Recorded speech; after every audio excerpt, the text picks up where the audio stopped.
जैसा कि पिछले एपिसोड में हमने देखा था कि चैंग टिंग सेकंड लेवल वाले मॉन्स्टर से फाइट करके उसे काफी ज्यादा गुस्सा दिला दिया होता है, इसलिए अब वो बिस्ट काफी ज्यादा गुस्से में हमला करने की तैयारी करने लगा होता है।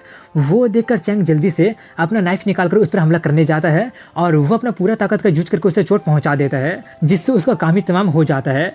और इसी के साथ उसे वही आवाज सुनाई देती है जो कि उसे उस मॉन्स्टर को खत्म करने के लिए कांग्रेचुलेशन करती है। वहीं पर उसका काम तमाम होने पर उसे एक स्टोन और एक गुलेल मिलता है, जो देखकर क्यों लोग अभी भी काफी ज्यादा हैरान हो रहे होते हैं। तभी चैंग लियान से कहता है कि तुम अभी तक नीचे क्यों नहीं आए हो, किसका इंतजार कर रहे हो। ये सुनकर वो चिल्लाते हुए कहते कि आखिर मैं यहाँ से नीचे कैसे आऊँ। इसके जवाब में वो कहता तुम तो सच में काफी ज्यादा यूजलेस हो। ये बोलकर वो उसे पकड़कर नीचे लेकर आने लगा होता है, जिससे डर के मारे उसका फटकर चार हो जाता है। वहीं पर वो उसे नीचे लाकर बंदर वाले मॉन्स्टर की तरफ इशारा करके उसका काम तमाम करने के लिए कहता है, लेकिन तभी वो लोग उसे रुकने के लिए कहती है। उन्हें अभी भी वहां पर देखकर चैंग पूछता कि तुम लोग अभी तक गई क्यों नहीं। वो लोग अपना जान बचाने के लिए थैंक्स बोलकर कुछ कहने वाले होते हैं, लेकिन चैंग उसका बात को बीच में ही काटते हुए कहता है उसके बारे में सोचना भी मत। बाई कहते मैं एक शर्त प्रपोज करना चाहती हूँ जिससे कि तुम मना नहीं कर पाओगे। लियान भी उससे कुछ कहने की कोशिश करता है, लेकिन चैंग उसका भी बात काटते हुए कहता है मैंने तुमसे ये प्रॉमिस किया था, इसलिए जाकर उसे ले लो। इसलिए वो उसका बात मानकर उसका चाकू लेकर उस बंदर वाले मॉन्स्टर का काम तमाम कर देता है, जिससे उसे वही आवाज सुनाई देती है जो उससे कहता है कि ह्यूमन कोड 1666 को कांग्रेचुलेशन। और वहां पर एक स्टोन और एक गन अपीयर हो जाता है, जिससे देखकर वो थोड़ा सा चौंक जाता है। उसे सरप्राइज देखकर चैंग उसे ज्यादा सरप्राइज नहीं होने के लिए कहता है।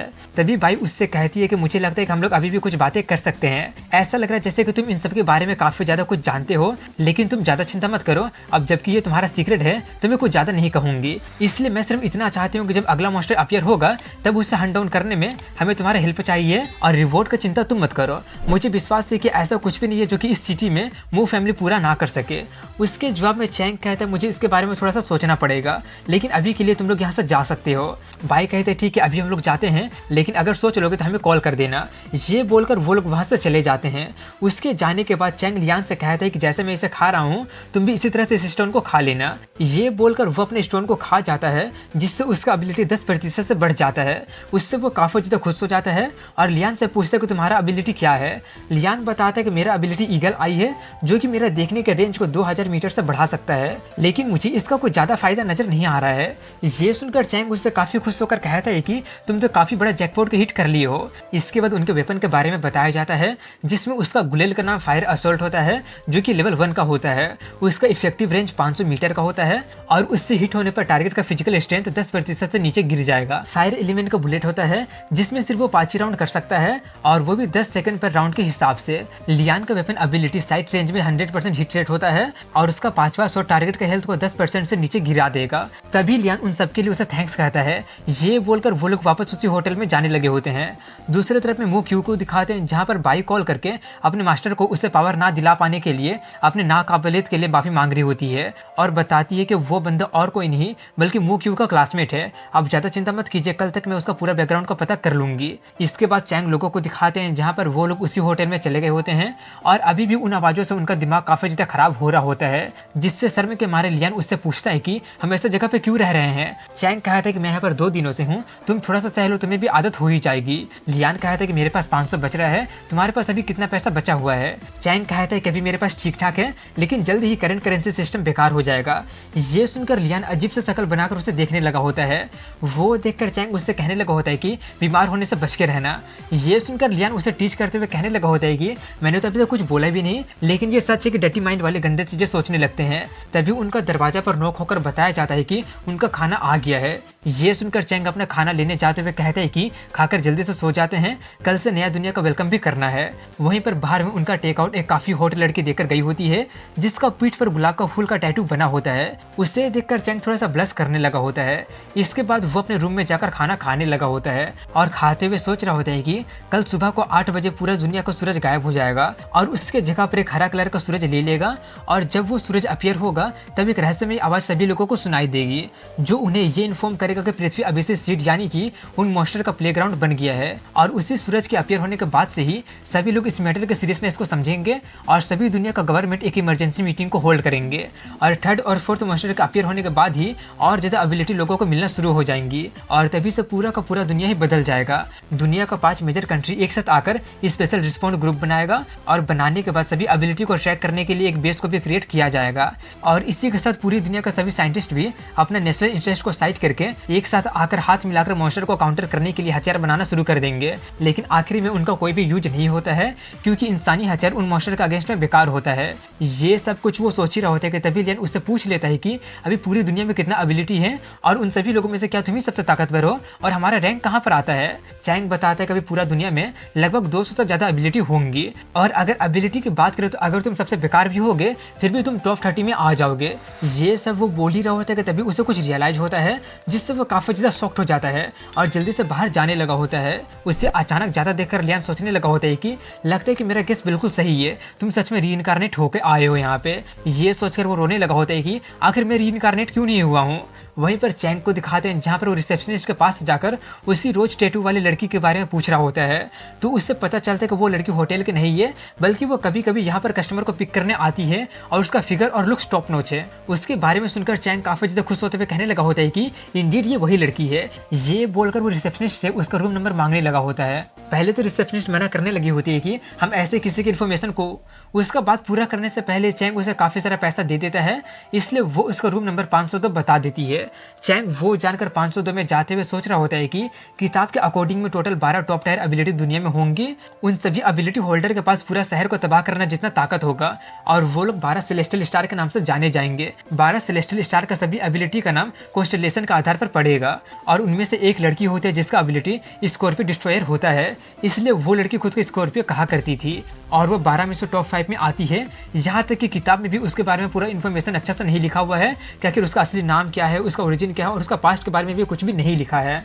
लेकिन उसका पीठ में सिर्फ एक गुलाब का टैटू बना हुआ है। स्कॉर्पियो लड़कों के अगेंस्ट में काफी ज्यादा क्रूएल होती है। उसका सबसे ग्रेटेस्ट प्लेजर लड़कों को टॉर्चर और ह्यूमिलेट करना है, और वो अपने साथ एक मेल हारम भी रखती है। इसीलिए सभी लोग ये सोचे थे कि शायद स्कॉर्पियो का पास्ट स्पेशल प्रोफेशन में रहा होगा, और अभी वो जो कुछ भी करती है वो सब उसका पास्ट का डिससेटिस्फैक्शन और रिवेंज के कारण वो कर रही है। उसके बारे में वो सब कुछ सोचते हुए वो उसका रूम के बाहर पहुंच जाता है और खड़ा होकर सोचने लगा होता है कि अगर वो सच में स्कॉर्पियो निकलती है तो मैं उससे क्या कहूंगा। वो जरूर लड़कों के खिलाफ काफी ज्यादा नफरत रखती होगी, इसलिए मुझे उससे बच के रहना पड़ेगा। ये सब वो सोच ही रहा होता है कि तभी वो दरवाजा खोल देती है, और उसे वहां पर देखकर वो एक पल के लिए चौंक जाती है। लेकिन फिर उससे पूछने लगी होती है कि तुम तो वही हो ना जिससे मैं मिली थी। उसे उतने करीब देखकर चैंग काफी ज्यादा नर्वस होकर उसे हेलो कहता है।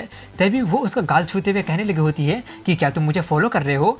उसका टच से वो काफी ज्यादा शर्माने और डरने लगा होता है, और बहुत मुश्किल से कह पाता है नहीं मैं तुम्हें फॉलो नहीं कर रहा हूँ। वहीं पर वो उसके काफी ज्यादा करीब आकर उसके कान में कहती है 1 बार के लिए 3000 और 9 बार्गेनिंग। वो सब सुनकर चैंग वहां से भागते हुए कहने लगा होता है कि तुम्हें कुछ गलतफहमी हो गया है। उसे भागता देखकर वो सोचती है कि वो बच्चा काफी ज्यादा अजीब है, लगता है कि अब मैं यहाँ पर और देर तक नहीं रह सकती हूँ।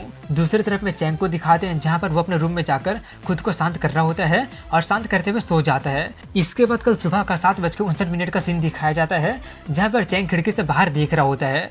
उससे देखकर लियान उससे कहता है क्या तुम मुझे थोड़ी देर और सोने नहीं दे सकते हो क्या। चैंग उससे कहता है कि अब सिर्फ 1 ही मिनट बच रहा है। ये सुनकर लियान काफी ज्यादा चौंक जाता है और वो भी बाहर देखने चला जाता है, जहाँ पर अब 8 बज गया होता है और सूरज हरा कलर में बदलने लगा होता है, जिससे सब कुछ बिल्कुल हरा कलर में पेंट हो जाता है। वो देखकर सभी लोग काफी ज्यादा हैरान हो जाते हैं और कुछ लोग तो डरने भी लगे होते हैं। दूसरी तरफ में स्कॉर्पियो को दिखाते हैं जो कि हरा कलर को देखकर कहती है कि डॉक्टर ने ये तो नहीं कहा था कि कैंसर पेशेंट को कलर ब्लाइंडनेस भी एक्सपीरियंस करना पड़ सकता है। ये बोलकर वो अपना हाथ सूरज की तरफ करके सन को देखने लगी होती है, लेकिन तभी अचानक उसे एक स्कॉर्पियो दिखाई देता है और वो बेहोश होकर गिर जाती है, और वो सीन वहीं पर कट हो जाती है। अगले सीन में चैंग को दिखाते हैं जो कि लियान से मेंटली प्रिपेयर होने के लिए कहता है, और इसी के साथ सभी लोगों की एक अजीब आवाज सुनाई देने लगी होती है जो कि उन लोगों से कह रहा होता है कि इग्नोरेंट और लोली अर्थलिंग्स गुड मॉर्निंग। मैं ये अज्यूम कर रहा हूँ कि तुम लोग मेरे द्वारा भेजा हुआ गिफ्ट को रिसीव कर ही लिए होगे।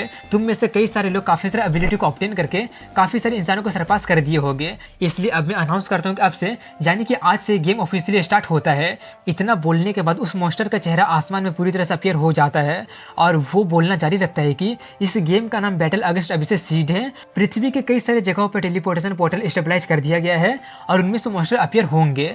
मॉन्स्टर को मारने पर तुम लोगों को पावर और एबिलिटी मिल सकता है। वो टेलीपोर्टेशन पोर्टल अर्थ के किसी भी कोने में अपीयर हो सकता है। टेलीपोर्टेशन पोर्टल का नंबर 1 से लेकर 99 तक है, और सभी पोर्टल में से 1 से लेकर 99 लेवल में से किसी भी लेवल का मॉन्स्टर अपीयर हो सकता है। इस गेम को जीतने का रूल काफी ज्यादा आसान है, और वो ये है कि तुम लोगों को सिर्फ मॉन्स्टर को हराना पड़ेगा, लेकिन अगर तुम लोग फेल हो जाते हो तो पृथ्वी मेरा खाना बन जाएगा। इतना बोलकर वो उन्हें ऑल द बेस्ट बोलकर वहां से गायब हो जाता है।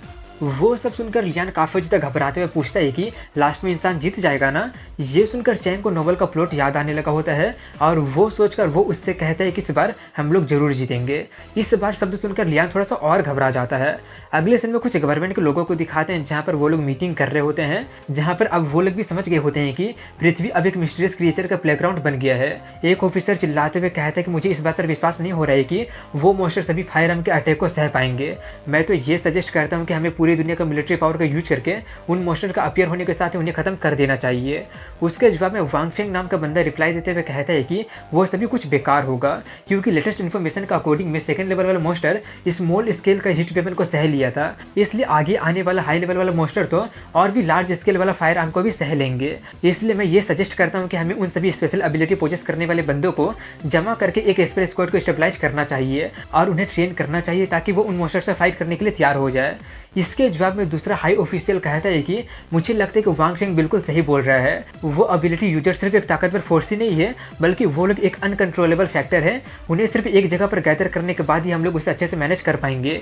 ये मैटर को मैं वांग फेंग पर छोड़ता हूँ और डोमेस्टिक स्टेबिलिटी के मामला को वो वांगली नाम के एक ऑफिसर पर छोड़कर मीटिंग को खत्म कर देता है।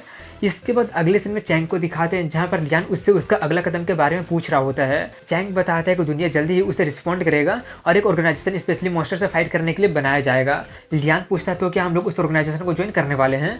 चैंग कहता नहीं, हम ऑफिशियल ऑर्गेनाइजेशन को ज्वाइन नहीं करेंगे, बल्कि हम लोग मशीनरी बनेंगे और उनके साथ कोऑपरेट करेंगे। इतना बोलकर वो सोचता है कि किताब के प्लॉट के अनुसार मेन कैरेक्टर काफी सारे अपॉर्चुनिटी को मिस कर दिया था, क्योंकि वो ऑर्गेनाइजेशन को ज्वाइन कर लिया था, जिसके कारण उसके एक्शन को रिस्ट्रिक्ट कर दिया गया था। लेकिन मैं वैसा कोई बेवकूफ़ी नहीं करने वाला हूँ। ये सब सोचकर वो आगे उससे कहता है कि ऑर्गेनाइजेशन को ज्वाइन करने पर हमें काफ़ी ज़्यादा फायदा तो मिलेगा, लेकिन हमारे एक्शन भी रिस्ट्रिक्ट कर दिया जाएगा। लियान पूछता है तो अब हम लोग क्या करेंगे। चेन कहता है कि पहले मैं अपने कुछ पर्सनल मैटर से डील करने जा रहा हूँ। अगला मास्टर हाफ मंथ के बाद अपीयर होगा। इस टाइम में हमें कुछ स्पेशल ट्रेनिंग करना पड़ेगा और अभी से सीट का थर्ड वेव से डील करने के लिए तैयार होना पड़ेगा। तभी लियान थोड़ा सा नर्वस होते हुए उससे पूछता पर्सनल मैटर, कहीं तुम अपने अंकल का काम तो नहीं करने जा रहे हो ना।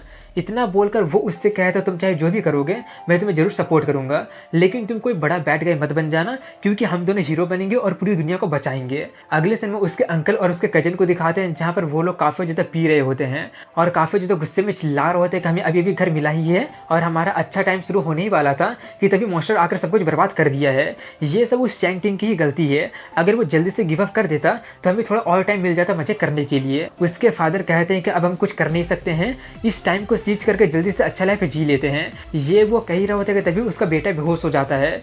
ये देखकर वो चिल्लाने लगा होता है कि तुम्हारा ड्रिंकिंग कैपेसिटी सच में काफी ज्यादा बेकार हो गया है। ये वो कह रहे होते कि तभी उसे पता चलते कि उसका बेटा तो टपक गया है और चैंग ही उसका बेटे का काम तमाम कर दिया है। वो सब देखकर उसका अंकल काफ़ी ज़्यादा घबरा जाता है और काफ़ी ज़्यादा हैरान भी हो गया होता है और डर के मारे कुर्सी से नीचे गिर जाता है और उस पर चिल्लाने लगा होता है कि तुमने किसी को मार दिया है, तुमने क्राइम किया है। चैंग कहता है कि हाँ मुझे पता है और अब अगली बारी तुम्हारी आने वाली है। ये सब देखकर उसका अंकल काफ़ी ज़्यादा दया के भीख मांगने लगा होता है और कहने लगा होता है कि मैं तुम्हारा अपना अंकल हूँ, रिलेटिव हूँ, तुम मुझे मारकर और गलती नहीं कर सकते हो। लेकिन उसका भीख मांगने का कोई फ़ायदा नहीं होता है। उसका कोई फ़ायदा ना देखकर वो उससे कहने लगा होता है कि तुम मुझे छोड़ दो और इसके बदले में मैं तुम्हें एक बहुत ही बड़ा सीक्रेट बताऊंगा। चैंग उससे कहता है कि तुम्हें माफ़ करना है या फिर नहीं करना है वो तो मेरे पेरेंट्स डिसाइड करेंगे, इसलिए मैं तो सिर्फ आपको उनके पास भेज सकता हूँ। ये बोलकर वो उसे मारने ही वाला होता है कि तभी वो उससे कह देता है कि मुझे पता है कि तुम्हारी मदर को किसने मारा है। ये सुनकर चैंग काफ़ी ज़्यादा शॉक्ड हो जाता है और रुक जाता है और उससे मर्डर के बारे में पूछने लगता है। उसका अंकल बताता है डायरेक्टर वांग का नेफ्यू मारा है, उस दिन वो काफ़ी ज़्यादा पी लिया था और वो एक्सीडेंटली तुम्हारी मदर को ठोक दिया था। चैंग पूछता तुम्हें ये सब कैसे पता चला। इसके जवाब में वो कहता है कि एक बार मैं डायरेक्टर वांग के साथ क्लब में गया था जहाँ पर वो काफ़ी ज़्यादा पी लेने के कारण सब कुछ बकना शुरू कर दिया था। उसकी बातों सुनकर चैंग कहता तो इसीलिए इतने सालों के बाद भी मुझे मर्डर के बारे में कुछ पता नहीं चल पाया था। तभी उसका अंकल वहाँ से भागते हुए कहता है कि मैंने तुम्हें बता दिया है। ये बोलकर वो भागते हुए सोचता है कि तुम बस देखते जाओ, मैं तुम्हें नहीं छोड़ूंगा। लेकिन उसका भागने देने से पहले चैंग उसका भी काम तमाम कर देता है और तभी वहाँ पर लियान भी आ जाता है, जो वहाँ का सीन देखकर थोड़ा सा घबरा जाता है। चैंग उससे कहता है कि ये तो सिर्फ एक छोटा सा सीन है, फ्यूचर में तुम्हें इसकी आदत हो जाएगी, जल्दी से आकर बैग पैक करने में मेरा हेल्प करो, हाफ मंथ तुम्हारा एबिलिटी को मास्टर करने के लिए काफ़ी होगा। इसके कुछ देर बाद का सीन दिखाया जाता है जहाँ पर वो दोनों अपना अपना सामान पैक कर लिए होते हैं और अपना ट्रेनिंग करने के लिए निकल जाते हैं।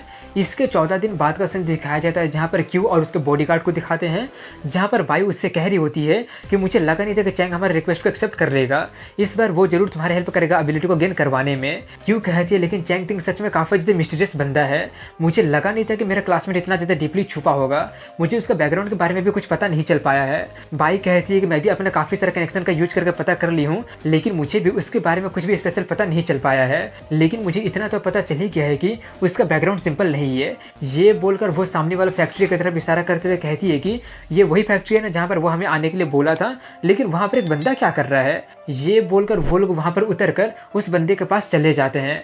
उन्हें देखकर वो बंदा कहता तो फाइनली तुम लोग आ ही गई। ये सुनकर वो दोनों उसे गौर से देखने लगे होते हैं कि आखिर ये बंदा कौन है, लेकिन तभी वो लोग उसे पहचान लेते हैं कि ये तो और कोई नहीं बल्कि लियान है। उससे पहचान कर वो दोनों काफ़ी ज़्यादा हैरान हो जाते हैं क्योंकि वो काफ़ी ज़्यादा ही बदल गया होता है। लियान कहते हैं कि हम सिर्फ कुछ ही दिन नहीं मिले और तुम लोग मुझे पहचान भी नहीं पा रही हो। बाई कहती है कि इन्फॉर्मेशन का अकॉर्डिंग एबिलिटी वाले लोग कुछ चेंजेस के साथ अंडरगोन होंगे, लेकिन तुम तो सच में काफ़ी ज़्यादा ही बदल गए हो। तभी चैंग लियान को उसका बैग देकर कहता है कि टाइम पास करना बंद करो और जल्दी से कार में बैठकर चलो। ये बोलकर वो उन तीनों को इग्नोर करके गाड़ी में जाकर बैठ जाता है, इसलिए वो लोग भी गाड़ी में जाकर बैठ जाते हैं और बाई उससे पूछते कि हमें कहाँ पर जाना है। चैंग उसे तीसरा टेलीपोर्टेशन पोर्टल का एग्जैक्ट लोकेशन बता देता है, इसलिए वो लोग वहाँ पर जाने के लिए निकल जाते हैं। इसके बाद रात का सीन दिखाया जाता है जहाँ पर वो लोग उस जगह पर पहुँच गए होते हैं जहाँ पर नंबर 3 लिखा होता है। वहाँ पर पहुँचकर चैंग बाई से पूछता है कि क्या तुम पूरा आसपास का जगह को इन्वेस्टिगेट कर ली हो। बाई कहते कि तुम ज़्यादा चिंता मत करो, मैं पूरा इन्वेस्टिगेट कर ली हूँ, यहाँ पर आसपास कोई भी नहीं है। इसके जवाब में चैंग कहता चलो ये अच्छी बात है, अभी से आधे घंटे के बाद में 3rd लेवल वाला मॉन्स्टर अपीयर हो जाएगा, तुम लोग खुद का बचाव करना और बाकी का काम मुझ पर छोड़ देना। इसी के साथ 12 बज जाता है और पोर्टल एक्टिवेट हो जाता है और वो मॉन्स्टर वहाँ पर अपीयर हो जाता है और वो एक स्लाइम बीस्ट होता है, जिसे देखकर चैंग अपने स्पेस में से उसका गन निकालकर उसे देते हुए कहता है जो मैं तुमसे कहा था वो तुम्हें याद है ना। चैंग उसे उस मॉन्स्टर के बारे में जितना कुछ भी बताया होता है यानी उसे बताकर कहता है कि हाँ मुझे सब कुछ याद है, मैं उसका टेंटिकल को रोकूंगा और तुम उस पर फाइनल अटैक करोगे, यही डील था ना। ये बोलकर वो उस पर एम करने लगा होता है और तभी स्लाइम अपने टेंटिकल से हमला कर देता है, जिस पर दोनों मिलकर अटैक करके उसका टेंटिकल को काट देते हैं और चैंग उसका सर पर अटैक करके उसे अपाहिज कर देता है, जिससे वो हिलडुल नहीं पा रहा होता है और वो उसका काम तमाम करने के लिए क्यू को वहाँ पर बुला लेता है और उसे अपना चाकू देकर उसका काम तमाम करने के लिए कहता है। वो उसका खेल खत्म करने ही वाली होती है कि तभी लियान कुछ नोटिस करता है और जल्दी से उसे वहाँ से भागने के लिए कहता है। वो सुनकर वो तीनों भी कुछ रियलाइज करते हैं, लेकिन तब तक उन लोगों पर हमला हो जाता है जिससे वो लोग किसी तरह से बच जाते हैं। तभी वहाँ पर एक बंदा काफ़ी सारा मेटल का बोल्ट लेकर आते हुए कहता है कि अब ये मॉन्स्टर मेरा है, जिसे देखकर चैंग बाई से थोड़ा सा गुस्सा होते हुए कहता है तो क्या तुम इसे ही खाली कहती हो, लगता है कि तुम्हारी इंटेलिजेंट कैपेबिलिटी ट्रस्टवर्दी नहीं है। इसके लिए वो उससे माफ़ी मांगती है। वहीं पर उन्हें झगड़ते देखकर वो बंदा कहता है कि एक दूसरे पर ब्लेम डालने के बजाय तुम लोग यहाँ से निकल क्यों नहीं जाते हो। उससे अपने तरफ आता देखकर चैंग सोचता है कि तीसरा मॉन्स्टर के बारे में तो किसी को पता नहीं चलना चाहिए था ना, सिर्फ चौथा मॉन्स्टर के अपीयर होने के बाद ही सभी लोगों को पता चलेगा और वो लोग जागरूक भी हो जाएंगे, कहीं ये सब बटरफ्लाई इफेक्ट के कारण तो नहीं हो रहा है ना। ये सब वो सोच ही रहे होते कि तभी वो बंदा चैंग के करीब जाकर कहता है कि तुम लोग जा क्यों नहीं रहे हो। चैंग पंच करने की तैयारी करते हुए कहता है कि मैं पहले ही ऐसा कुछ होने के बारे में सोच लिया था। ये बोलकर वो उस पर पंच कर देता है, लेकिन वो उसका पंच को काफ़ी आसानी से ब्लॉक कर देता है। वो देखकर चैंग जल्दी से उससे दूर होकर सोचता है कि आयरन को कंट्रोल करने का पावर है तो जरूर इसका मतलब उसके पास मैनिपुलेशन टाइप का एबिलिटी होगा, लेकिन उसका फिजिकल बॉडी भी काफ़ी ज़्यादा स्ट्रॉन्ग है। ये बोलकर वो लियान को अटैक करने के लिए कहता है, इसलिए वो जल्दी से अपने बुलेट से हमला कर देता है, लेकिन वो बंदा उसका बुलेट को अपने मेटल वाले बॉल से ख़त्म कर देता है और उनसे कहता है कि ये वर्ल्ड सच में काफ़ी ज़्यादा कमाल का होते जा रहा है, यहाँ तक कि बच्चे भी काफ़ी ज़्यादा ताकतवर हो गए हैं। तभी लियान अपना 5th शॉट से हमला कर देता है। उसे रोकने के लिए वो फिर से अपने मेटल बॉल का यूज करने जाता है, लेकिन उसका बुलेट उसका मेटल बॉल को तोड़कर उसके हाथ के आर पर चला जाता है, जिससे उसे चोट लग जाती है और वो गुस्सा हो जाता है। तभी चैंग उसके पास जाते हुए कहते हैं कि तुम्हारा एक हाथ इंजर्ड हो गया है, इसलिए मैं ये सलाह देता हूँ कि यहाँ से चले जाओ तो मैं तुम्हें नहीं मारूंगा। लेकिन उसकी उम्मीद से परे वो बंदा काफ़ी स्पीड में चैंग को पार करके लियान के पास चला जाता है, जिससे देखकर लियान की फटने लगी होती है और तभी वो उस पर अटैक करके उसे खाने पीने पर दे देता है। वो देखकर चैंग काफ़ी ज़्यादा गुस्सा हो जाता है और वो उस पर अटैक करने जाता है, लेकिन वो चैंग का ही मुंह पकड़कर उसे उठाकर पटक देता है। इसके बाद भी चैंग उठने की कोशिश तो करता है, लेकिन वो बंदा चैंग को काफ़ी आराम से उसे पीट कर उसका भरता बना देता है और फाइनल अटैक करते हुए कहता है कि लगता है कि तुम्हारा एबिलिटी स्ट्रेंथ इंक्रीज करने वाला है। लेकिन अफसोस की बात यह है कि अकेले पावर मुझे हराने के लिए काफ़ी नहीं है। ये बोलकर वो अपना फाइनल अटैक करके उसे उठाकर फेंक देता है। उसे पीटने के बाद वो उन दोनों लड़कियों की तरफ देखने लगा होता है। वो देखकर बाई जल्दी से उसकी तरफ गन तानती है, लेकिन उसका भी कोई फ़ायदा नहीं होता है क्योंकि वो उसे भी पीट देता है। और क्यू को रेस्ली एक्ट ना करने के लिए बोलकर मॉन्स्टर की तरफ बढ़ते हुए कहता है कि तुम लोगों को पहले यहाँ से चले जाना चाहिए था। ये सब बोलकर वो आगे बढ़ ही रहा होता है कि तभी चैंग उस पर अटैक करने आ जाता है। वो देखकर वो बंदा काफ़ी ज़्यादा हैरानी से सोचने लगा होता है कि आखिर इसे कुछ हुआ क्यों नहीं है। ये सब वो सोच ही रहा होता है कि तभी वो उसे पीटकर ढेर कर देता है, जिससे वो बंदा बेहोश हो जाता है। उसे पीटने के बाद वो जल्दी से लियान के पास जाता है और उसका हाथ के बारे में पूछने लगा होता है। वो कहता है मेरा हाथ बिल्कुल सही सलामत है, लगता है कि स्पेशल ट्रेनिंग काम कर गया है। इसके बाद वो क्यू को जल्दी से उस मॉन्स्टर का काम तमाम करने के लिए बोलकर निकलने के लिए कहता है, इसलिए वो जल्दी से जाकर उसका काम तमाम कर देती है और चैंग का बात मानकर वो उस स्टोन को खा लेती है, जिससे उसे उसका एबिलिटी मिल जाता है। उसका एबिलिटी मिलने के बाद वो लोग जल्दी से वहां से निकल जाते हैं। इसके कुछ देर के बाद उसी बंदे को दिखाते हैं जहाँ पर उसे होश आ गया होता है और वो सोचते हैं कि आखिर वो बच्चा अचानक इतना ताकतवर कैसे हो गया था। ये सोचकर वो अपने लोगों को कॉल करके कहते हैं कि मुझसे गलती हो गया है और मैं उन दोनों बच्चों से बहुत ही बुरी तरह से पिट गया हूँ। इतना बोलकर वो अपने लोगों के पास पहुंच जाता है, जहाँ पर वो काफी गुस्से में जाता है। उसकी टीम में वही स्कॉर्पियो लड़की होती है और एक और बंदा भी होता है। उसका शक्ल का वैसा हालत देखकर वो लोग उसका मजाक उड़ाने लगे होते हैं और उसका कैप्टन कहता है कि सीटीए में अभी भी कुछ ऐसे लोग हैं जो तुम्हें हरा सकते हैं। वो बंदा कहता है कि वो दोनों बच्चे बिल्कुल भी सिंपल नहीं है, उनमें से एक बच्चा गन से खेल रहा था, वो बच्चा अटैक करके मेरे हाथ को इंजर्ड कर दिया था और दूसरा बच्चा तो और ज्यादा स्कैरी निकला, वो तो एक ही पंच में मुझे बेहोश कर दिया था। उसकी बातें सुनकर कैप्टन कहते हैं कि तुम्हें एक ही पंच में बेहोश कर दिया तो इसका मतलब जरूर उसके पास कुछ स्ट्रेंथ बेस्ड एबिलिटी होगा। अगर हम उन्हें खुद को ज्वाइन करवा लेते हैं तो वो हमारे लिए काफी ज्यादा फायदेमंद होगा। इसके जवाब में वो बंदा कहता है कि अगर ऐसी बात है तो तुम खुद ही उनके पास जाना, क्योंकि मैं फिर से उनके पास जाकर पिटना नहीं चाहता हूँ। और इसी के साथ यहीं पर इस एपिसोड की एंडिंग हो जाती है। तो इसका जितना भी चैप्टर रिलीज हुआ था मैंने सबको कवर कर दिया है। तो इसका चैप्टर अब जब रिलीज होगा तब इसका वीडियो आ जाएगा। अगर वीडियो पसंद आया होगा तो वीडियो को लाइक, कमेंट और चैनल को सब्सक्राइब जरूर कीजिएगा और वीडियो को शेयर भी जरूर कीजिएगा। मिलते हैं कल अगले वीडियो में, तब तक के लिए हैव अ गुड डे।